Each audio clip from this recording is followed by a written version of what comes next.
Hi, I'm wildlife photographer Paul Miguel, and this video I'm going to give you 5 tripod tips that I use that I find particularly useful for wildlife photography.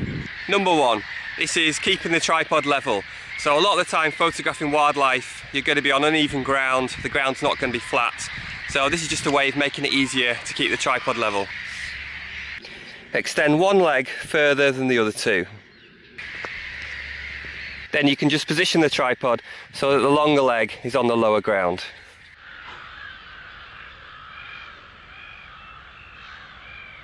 Number 2 is if you're working in water. If you're working in water, as I sometimes do for wildlife photography, so I'd usually start off by lengthening the legs from the top, working my way down. However, if you're shooting in water, it's actually better to do it the other way around. So the reason for doing it this way is that if I don't extend this leg first, I'm going to end up with this section here in the water, and then if later on, if I decide I want to make the tripod higher, I'm going to have to go down into the water to adjust this section. So for one thing, you're going to get wet, but also if this is in the water, then you're likely to get more muck in it and dirt, and that's not going to be good for your tripod. So start off by extending the lower section first, and then it'll keep this clear of the water. Number 3 is to use the hook if you have one. So I find this a really useful addition on my tripod, and it's just useful to hang things where you can't find somewhere safe to put them. One thing I often do is when I'm changing filters, I'll actually hang this on it. So if I'm putting a filter holder on or changing filter holders maybe, then I'll just use that to hang that on. And there's various things you could use it for. You know, when you're finding it difficult to find maybe a dry surface to put something, maybe you take off an extra layer because you're getting warm, just hang it on there. Number 4 is carrying the lens with a big tripod.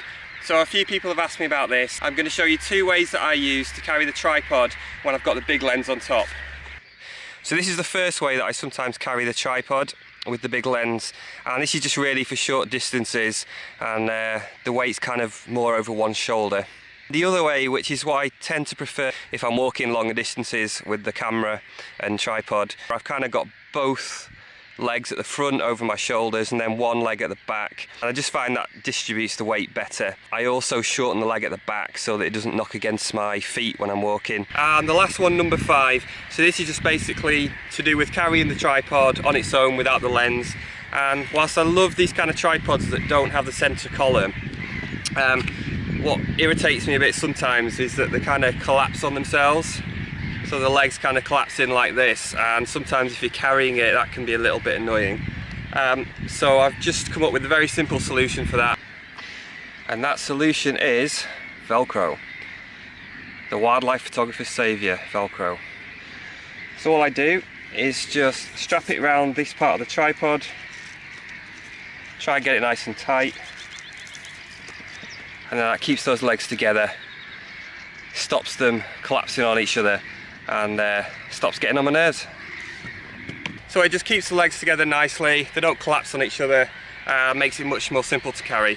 And then when you set the tripod up and you don't need it anymore, really simple, just to wrap it around one of the tripod legs like that, out of the way. So some really simple tips there.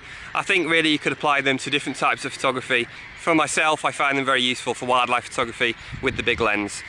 Thanks for watching. If you haven't subscribed to my channel, click on subscribe for lots of photography videos out in the field and tutorials. Likes and shares greatly appreciated. I'll see you next time.